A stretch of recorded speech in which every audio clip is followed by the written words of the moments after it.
अन्यथा परवानगी देण्याची राज्य सरकारला मुभा आहे असं हायकोर्ट म्हणतंय. खारघर किंवा अन्य ठिकाणी नाही, मग मला सांगा, मान्य न्यायदेवता जर तसं म्हणते खारघर या ठिकाणी आम्हाला परवानगी देता येते किंवा नवी मुंबई या ठिकाणी परवानगी देता येते, आझाद मैदानावरती काय प्रॉब्लेम आहे?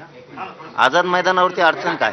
आम्ही न्यायदेवतेचा सन्मान करणारे लोक आहेत, न्यायालयाचा सन्मान करणारे लोक आहेत. आम्ही रितसरपणानं लोकशाही मार्गानं संविधानाच्या नियमात राहून, कायद्याच्या नियमात राहून आम्ही अर्ज केलेले आहेत, परवानग्या मागितलेल्या आहेत. त्याच्यामुळं आम्हाला न्यायदेवता 100% परवानग्या देणार म्हणजे देणार. गरीब लोकांच्या वेदना आहेत, गरीब लोकांच्या अडीअडचणी आहेत. कायदा हा जनतेसाठी आहे, त्या जनतेचं घराणं ऐकून घेणं सरकारचं काम आहे, न्यायदेवतेचं काम आहे. नक्की आमची सुद्धा टीम, वकील बांधवांची आमची सुद्धा संपूर्ण मुंबईमधली, आणि मी पण आव्हान करतो सगळ्यांना की आपले जे जे बांधव आहेत, आमच्या ओळखी नाही आहेत जास्त, तुम्ही सुद्धा सगळ्यांनी जावं न्यायदेवतेसमोर. आमची सुद्धा बाजू मांडली जाणार आहे. न्यायदेवता 100% आम्हाला न्याय देणार, कारण लोकशाहीप्रमाणे करणारं आंदोलन हे कधीही रोखता येत नाही.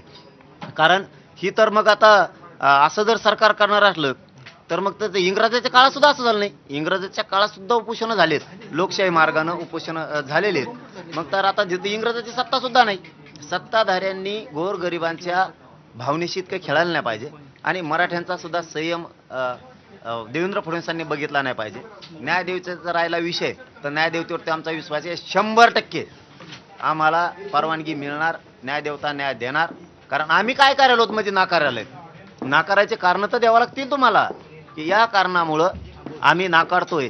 तुम्हाला आम्ही शांततेत तिथं यायलो, आमरण उपोषण करायलो, त्यामुळं न्यायदेवता 100% न्याय देणार. गेल्या वेळेस सुद्धा असंच केलं होतं आम्हाला. हे काय नवीन नाहीये, आताही तेच केलंय. पण आम्ही मुंबईत जाणार आहे. उत्सवाचा काळ आहे, त्याच्यामुळे अडथळा होऊ शकतो. गणेश उत्सवाचा काळ आहे, त्याच्यामुळे नाही, मग आता मान्य न्यायदेवतेनं मुख्यमंत्र्यांना सांगायला पाहिजे होतं. 4 महिने झालं तुम्हाला सांगितलं, बाबा का नाही गोरगरिबांसाठी तुम्ही न्याय दिला. आमची शेवटची आशा काय असती गोरगरीब जनतेची? न्यायदेवता न्यायालय, शेवटची आशा ती असते. आणि मग न्यायदेवतेनं तरी आम्हाला न्याय द्यायला पाहिजे ना, की चूक मुख्यमंत्र्यांची आहे, जाणून बुजून केलं जातं. देवदेवताचा सन्मान करून शांततेत लोकशाही मार्गानं संविधानाला कायद्याला धरून आम्ही आंदोलन करणार आहेत. आम्ही मुंबईला 27 ऑगस्टला सकाळी 10 वाजता निघणार आहेत, आणि एकही नियम आम्ही मान्य न्यायदेवतेचा डावलणार नाही. आमचे सुद्धा वकील बांधव न्यायालयात जातील. न्यायालय असं म्हणत आहे की सरकारला मुभा आहे की त्यांनी खारघर किंवा इतर ठिकाणी तुमचं आंदोलन करावं, परवानगी देऊ. फक्त आझाद मैदान नाही. का नाही? आझाद मैदान का नाही? अरे बाबा, ते माननीय न्यायदेवतेनेच, न्यायालयाने तिथं सांगितलेलं आहे की या ठिकाणी लोकशाही मार्गानं जनता राज्यातली आंदोलनं करू शकते. आम्ही सुद्धा लोकशाही मार्गानं कायद्याला, संविधानाचे सगळे नियम पाळून त्या ठिकाणी आमरण उपोषण करतोय. आम्हाला कसं काय नाकारलं जाईल? म्हणजे या राज्यात 2 कायदे आहेत का सरकारकडं? न्यायदेवतेला नाही म्हणत मी, सरकारकडं 2 कायदे आहेत का?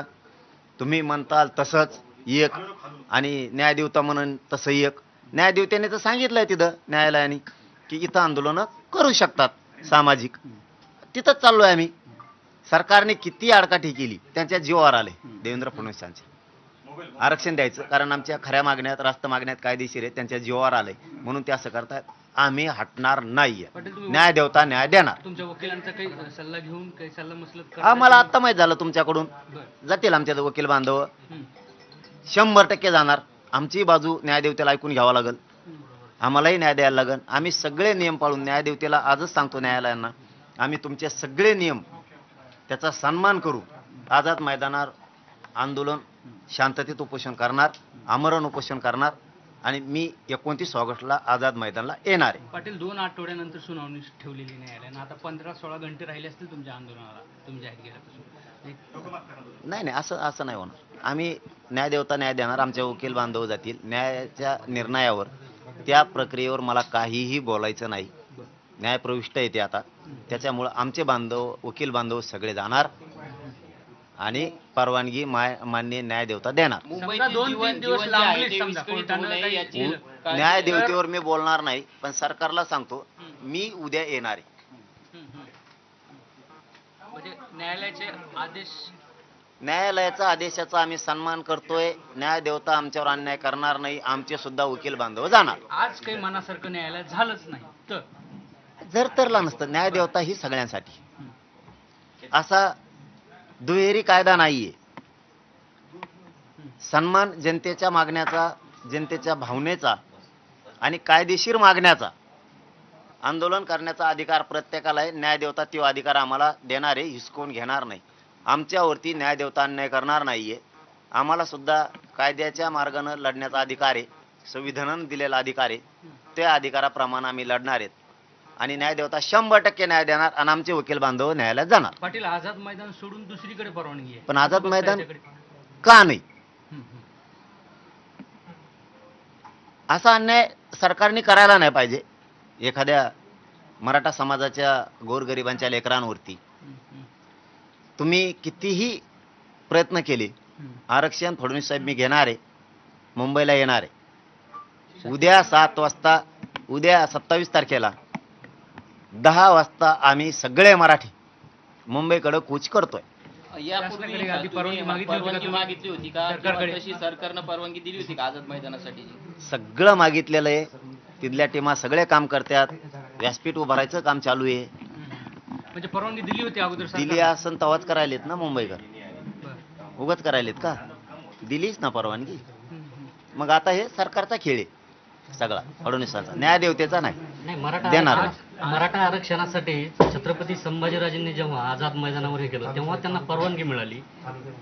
मात्र आता कुठंतरी परवानगी द्यायचं देण्यासाठी- जीवावर आलं. आरक्षण बसतंय, रास्त मागण्यात, खऱ्या मागण्यात, कायद्याला धरून येत, आंदोलन बी लोकशाही मार्गाने कायद्याला धरून ये म्हणून त्यांची पोटदुखी येते मराठ्यांविषयी. त्यांना वाटतं मराठीने दगडफेक करायला पाहिजे, जाळपोळ करायला पाहिजे. मराठी ते करत नाहीत. लोकशाही मार्ग आणि कायदा मानणारे मराठी आहेत. त्यांनी शांततेत आमरण उपोषणाची भूमिका घेतली आणि तिथंच सरकार हरलं. आता हे सरकारच्या उचापात्या आहेत, घेणं नाही देणं नाही. कोण जातं हे न्यायालयात आपल्याला? बघा, आमच्याकडून का सरकारकडून? विरोधात कोण जाते? आपलं देवेंद्र फडणवीस. दुसरं कोण? दुसऱ्याला काय घेणं आहे? दुसऱ्यांना वाटतं व्हावा कल्याण. आज OSD आले होते आणि आज हा, निकाल लागला.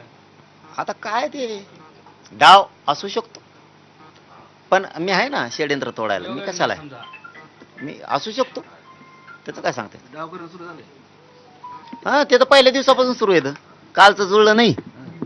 ते गैरसमज नेरेटिव्ह पसरवण्याचा प्रयत्न केला. गरिबाला आरक्षण द्यावं लागेल म्हणून नाही बोलून मला आरोपीच्या पिंजऱ्यात उभा केलं. तर तिथं त्यांच्याच कार्यकर्त्यांनी केलं.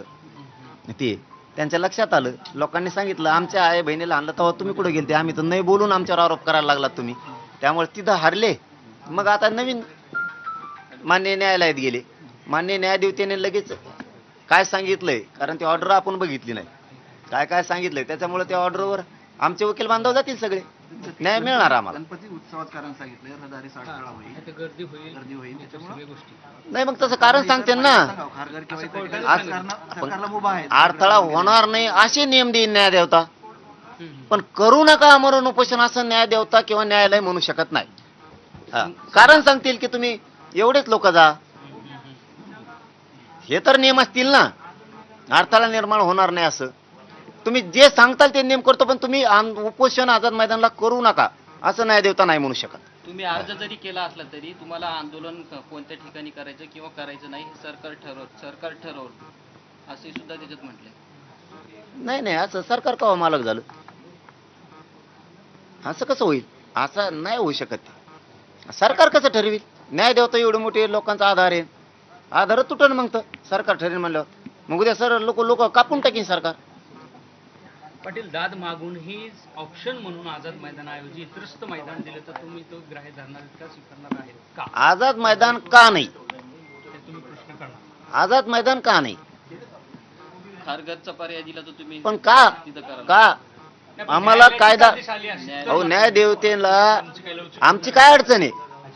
न्याय देवता म्हणून तसं करतो ना मी. संख्या सांगतील, काहीतरी सांगतील ना न्याय देवता. असं करूच नका असं कसं म्हणून. लोकशाहीने दिलेला अधिकार आहे. न्याय देवता न्याय देणार. मी सांगतो तुम्हाला, आमचे वकील बांधव सुद्धा जातील आता 100% न्यायदेवता आम्हाला सुद्धा न्याय देणार आणि आमचा विश्वास आहे न्यायालयावरती, न्यायदेवतेवरती 100% आम्हाला तुमचे परवानगी देणार. तुमचे वकील तातडीने दाद मागणार न्यायालयात. हा जाणार, तातडीनं जाणार. का नाही जाणार? आम्हाला अधिकार आहे. पाटील परवानगी अगोदर गेली होती का आझाद मैदानाची पोलीस ठाण्यात? दिल्याशिवाय आहे का?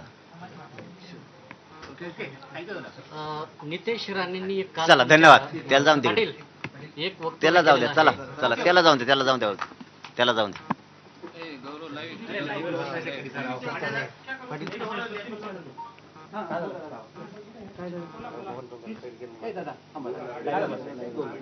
एकच पॉईंट घेतो फक्त. अरे मी नव्हतो सुरुवातीला.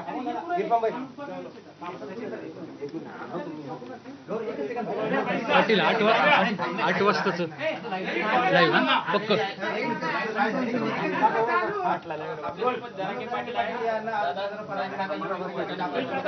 काय सांगाल? परवानगी नाकारली आज.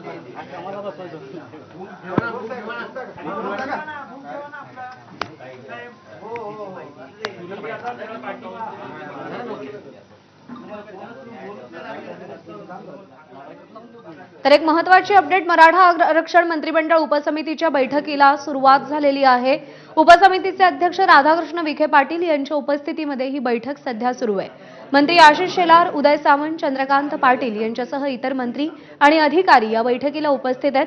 जरांगेंच्या आंदोलनाच्या पार्श्वभूमीवर या बैठकीला सुरुवात झालेली आहे. एकीकडे अंतरवाली सराटीमध्ये मनोज जरांगे त्यांच्या भूमिकेवर ठाम आहेत, तर दुसरीकडे मुंबईमध्ये आता शासकीय पातळीवर हालचालींना वेग आलाय. आज सूर्यदार इरफान में टक्कर चालू है, दोनों एक साथ टक्कर रहे.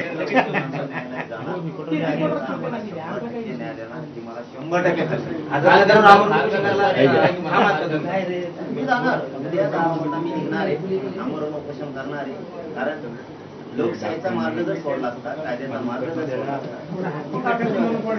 सोडला सोडलाच नाही. त्यामुळे काय खचत पिचत नसतो, काय नाही काय. आमचे वकील बांधव न्यायदेवतेकडे जातील, न्याय मंदिर आम्हाला न्याय देणार, आम्हाला पण परवानगी मिळणार. आम्ही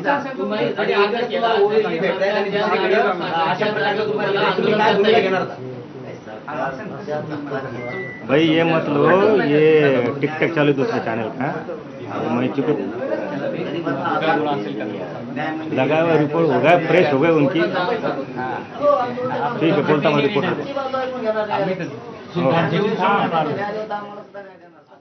तर आमचे सुद्धा वकील न्यायालयात जातील आणि न्यायदेवता आम्हाला सहाय्य करेल असा विश्वास जरांगेंनी व्यक्त केलाय. पुढची बातमी पाहूया. लाडक्या